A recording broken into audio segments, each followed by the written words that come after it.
अब हम next topic start करेंगे, पॉलिप्स ऑफ लार्ज इंटेस्टाइन।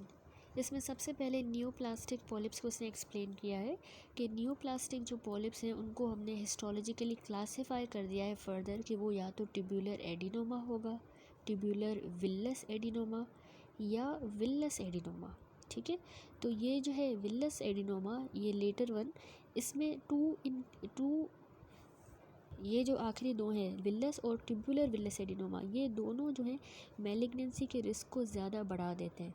ठीक है, वैसे ये न्यूप्लास्टिक पॉलिप्स जो हैं ये तीनों टाइप्स, ये मोस्टली एसिम्टोमेटिक ही होते हैं, ब्लीडिंग या म्यूकस का डिस्चार्ज होता है पेशेंट को, और ये डबल कंट्रास्ट बैरियम इनेमा या कोलोनोस्कोपी के ज़रिए ही डिटेक्ट होते हैं।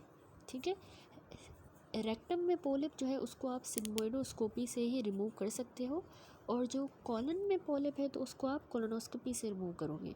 अगर पॉलिप मैलिग्नेंट है तो फिर आप क्या करोगे, आप उस हिस्से को कॉलन के रिसेक्ट कर दोगे, निकाल दोगे जहाँ से पॉलिप ओरिजिनेट हुआ। ठीक है, अगर वो मैलिग्नेंट है। अगला है फैमिलियल एडिनोमेटस पॉलिपोसिस। ये एक्चुअली ऑटोजोमल डोमिनेंट ट्रांसमिशन से जो है डोमिनेंट इनहेरिटेंस से ट्रांसमिट होता है, FAP, फैमिलियल एडिनोमेटस पॉलिपोसिस। इसमें क्या होता है, बहुत सारे थाउजेंड और छोटे छोटे से पॉलिप्स डिफ्यूजली कॉलन और रेक्टम की म्यूकोजा में फैले हुए होते हैं, स्कैटर्ड होते हैं। ठीक है, थाउजेंड्स ऑफ छोटे छोटे पॉलिप्स। तो ये 15 साल की उम्र तक मेलिग्नेंट बन जाते हैं। इसकी डायग्नोसिस कोलोनोस्कोपी से की जाती है और members of the affected family में। ठीक है, क्योंकि ऑटोजोमल डोमिनेंट है तो फैमिली में होता है। ट्रीटमेंट जो है इसमें यही है कि कॉलन को और रेक्टम को जो है परमानेंट इलियोस्टमी के ज़रिए रिमूव किया जाता है, कॉलन और रेक्टम को। ये फैप का ट्रीटमेंट है। That's it. अब इरफान मसूद में देखेंगे ये disease of colon and rectum, polyps and polyposis syndrome. ठीक है, सबसे पहले नॉन न्यूप्लास्टिक पॉलिप हैं। ये ट्यूमरस मास होते हैं जो कि लूमन ऑफ द गट में प्रोट्रूड कर रहे होते हैं। पॉलिप हम उसी को कहते हैं ना। तो इसमें कोई मैलिग्नेंट पोटेंशियल नहीं होता, और ये एक्चुअली एबनॉर्मल म्यूकस मैचुरेशन से अराइज करते हैं, या जब इन्फ्लामेशन हो या आर्किटेक्चर एबनॉर्मल हो तो उससे ये नॉन न्यूप्लास्टिक पॉलिप अराइज करते हैं। नॉन न्यूप्लास्टिक याद रखिए दो तरह के होते हैं, हाइपर प्लास्टिक और hamartomatous. Hyperplastic most common type of polyp होते हैं, और इनकी मोस्ट कॉमन जो साइट है इन हाइपर प्लास्टिक की वो रेक्टोसिग्मोइड जंक्शन है। ठीक है, तो इनमें कोई भी मैलिग्नेंट पोटेंशियल नहीं होता। ये एक्चुअली हाइपर प्लास्टिक पॉलिपोसिस सिंड्रोम की ही सेटिंग में होते हैं। इस सिंड्रोम में ये पॉलिप होंगे। ठीक है, और इनमें अगर ये इस सेटिंग में होंगे, इस सिंड्रोम में, तो इनमें कार्सिनोमा का रिस्क होगा, वरना वैसे इनको मैलिग्नेंट पोटेंशियल नहीं होता। अगली जो टाइप थी नॉन न्यूप्लास्टिक पॉलिप की वो है हमार्टोमेटस पॉलिप। ये एक्चुअली ग्लैंड और म्यूकोजा की मेलफॉर्मेशंस ही होते हैं। ठीक है, ग्लैंड और म्यूकोजा की। इसमें जो फर्दर हमार्टोमेटस में टाइप्स आती है वो है juvenile polyp, retention polyp, juvenile polyposis syndrome, Peutz जैगर सिंड्रोम। जुवेनाइल पॉलिप नाम से पता चल रहा है बच्चों में होगा। इसमें मैलिग्नेंट पोटेंशियल नहीं होता, 1 से 3 सेंटीमीटर डायमीटर का होगा, और इसकी ज़्यादातर कॉमन साइट रेक्टम होती है। दूसरे जो रिटेंशन पॉलिप्स हैं, ये भी हमार्टोमेटस पॉलिप है, लेकिन ये एडल्ट्स में होंगे। इनमें भी मैलिग्नेंट पोटेंशियल नहीं है, 1 सेंटीमीटर से लेस इनका डायमीटर होता है। ये भी रेक्टम में ही कॉमन होते हैं, retention polyp. Third juvenile polyposis syndrome है, जो कि एक ऑटोजोमल डोमिनेंट सिंड्रोम है। म्यूटेशन जब आ जाती है SMAD4 में, इसमें 50 to 100 जुवेनाइल पॉलिप GIT में बन जाते हैं, और इनका मैलिग्नेंट पोटेंशियल होता है। लास्ट प्यूट्स जैगर सिंड्रोम है, ये ऑटोजोमल डोमिनेंट है। इसमें STK11 में म्यूटेशन आती है जो क्रोमोसोम 19 पर होता है। ठीक है, तो प्यूट्स जैगर में हमार्टोमेटस पॉलिप होंगे, ज़्यादातर ये स्मॉल बॉवल में होंगे। इसमें साथ में प्यूट्स जैगर सिंड्रोम में पेशेंट के बक्कल म्यूकोजा में पिगमेंटेशन होगी, लिप्स में भी, और इनको इंटरसेप्शन का रिस्क ज़्यादा होता है। साथ में कोलोरेक्टल, ब्रेस्ट और गायनेकोलॉजिकल कैंसर्स का रिस्क प्यूट्स जैगर सिंड्रोम में ज़्यादा होता है। ठीक है, नॉन न्यूप्लास्टिक पॉलिप के बाद अगले हैं एडिनोमास। एडिनोमास जो है ये न्यूप्लास्टिक पॉलिप्स ही होते हैं, तो इनको हम एडिनोमेटस पॉलिप्स कहेंगे। एडिनोमा जो अभी हमने इनाम दानिश में डिस्कस की, इसकी ट्यूबुलर, विल्लस और ट्यूबुलो विल्लस टाइप्स हैं।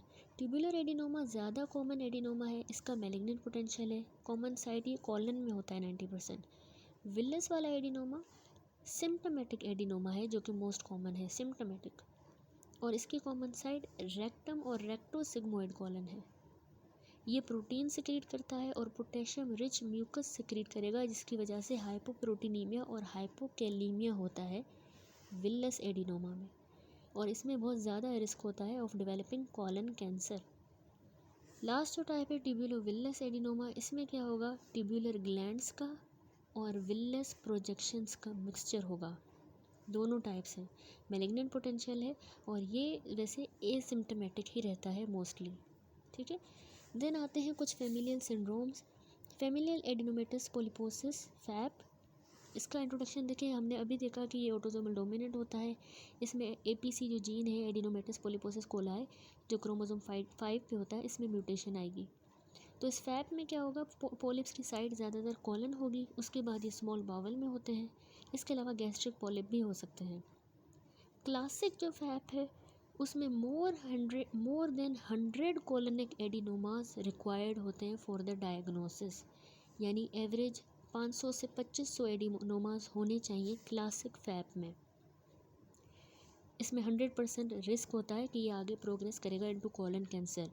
लेकिन अगला क्लासिक के अलावा दूसरा है एटीनुएटेड फैप, इसमें एवरेज 30 पोलिप्स होते हैं और ये मोस्टली प्रॉक्सिमल कॉलन में होंगे, ठीक है। 50% रिस्क होता है कि ये कॉलन कैंसर में कन्वर्ट होगा। ये इंट्रो हो गया फेमिलियल एडिनोमेटस पोलिपोसिस का। इसकी कुछ एक्स्ट्रा इंटेस्टाइनल फीचर्स भी हैं, जैसे कंजेनिटल हाइपरट्रॉफी करवाता है रेटाइनल पिगमेंट एपिथेलियम का, CHRPE करवाएगा 70 to 80% केस में। फैप में गार्डनर सिंड्रोम होता है, यानी फैप के साथ अगर पेशेंट को ओस्टियोमा, एपिडर्मल सिस्ट, फाइब्रोमेटोसिस हो तो उसको गार्डनर सिंड्रोम कहते हैं, ठीक है। Osteoma, epidermal cyst, फाइब्रोमेटोसिस।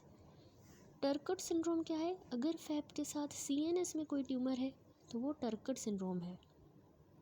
Benign osteoma specially school में बनते हैं और एंगल ऑफ मैंडिबल पर, ठीक है। ये इसकी एक्स्ट्रा इंटेस्टाइनल मैनिफेस्टेशंस। अब इसकी मैनेजमेंट है तो हमने फेमिलियल एडिनोमेट्रोसिस पोलिपोसिस में स्क्रीनिंग स्टार्ट कर देनी होती है सिग्मोइडोस्कोपी की मदद से 12 साल की उम्र में ही, ठीक है। जिनको ये जेनेटिकली है फैमिलीज़ में तो उनकी 12 साल की उम्र में हर साल में स्क्रीनिंग करेंगे सिग्मोइडोस्कोपी के ज़रिए।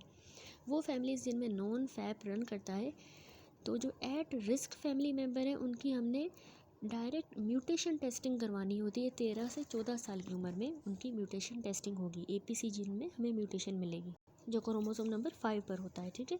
इसके अलावा ट्रीटमेंट ऑफ चॉइस प्रोक्टोकोलेक्टमी होती है, ठीक है। रेक्टम के साथ कोलन निकालना होता है with ileal pouch anal anastomosis, ileum को एनस के साथ एनास्टमोस करेंगे, ये इसमें ट्रीटमेंट होता है, ठीक है। फैप में पीरियोडिक अपर GI एंडोस्कोपी करवाते रहेंगे ताकि डुओडेनल एडिनोमास को डिटेक्ट किया जा सके। फेमिलियल सिंड्रोम में एक हो गया फेमिलियल एडिनोमेटोसिस पोलिपोसिस। अगला फेमिलियल सिंड्रोम है HNPCC, hereditary non polyposis colorectal cancer, इसको लेंच सिंड्रोम भी कहा जाता है, ठीक है। ये भी ऑटोसोमल डोमिनेंट है। इसमें जो रिपेयर जीन्स होते हैं ना, उसमें उस DNA रिपेयर जीन्स में म्यूटेशन आ जाती है तो माइक्रो सैटेलाइट इंस्टेबिलिटी होगी। 5 से 10% जो कॉलन कैंसर का कॉज है वो ये hereditary non polyposis colorectal cancer होता है, ठीक है।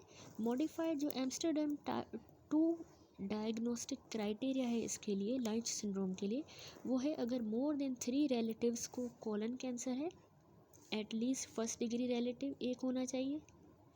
अगर मोर देन 2 जनरेशन्स हैं विथ कोलोरेक्टल कैंसर, एटलीस्ट एक मेंबर अफेक्ट हुआ है और वो 50 साल की उम्र से छोटा है। और इसके अलावा फैप यानी फेमिलियल एडिनोमेट्रोसिस पोलिपाई एक्सक्लूड कर दिया गया है, तो ये मॉडिफाइड एम्स्टरडम 2 डायग्नोस्टिक क्राइटेरिया है लाइंस सिंड्रोम के लिए, ठीक है। लाइंस सिंड्रोम में एंडोमेट्रियल और ओवेरियन कैंसर का रिस्क ज़्यादा होता है। दैट्स इट, यहाँ पर ही हमारे टॉपिक कंप्लीट हुआ, पॉलिप्स और intestinal cancer, polyps and polyposis syndromes।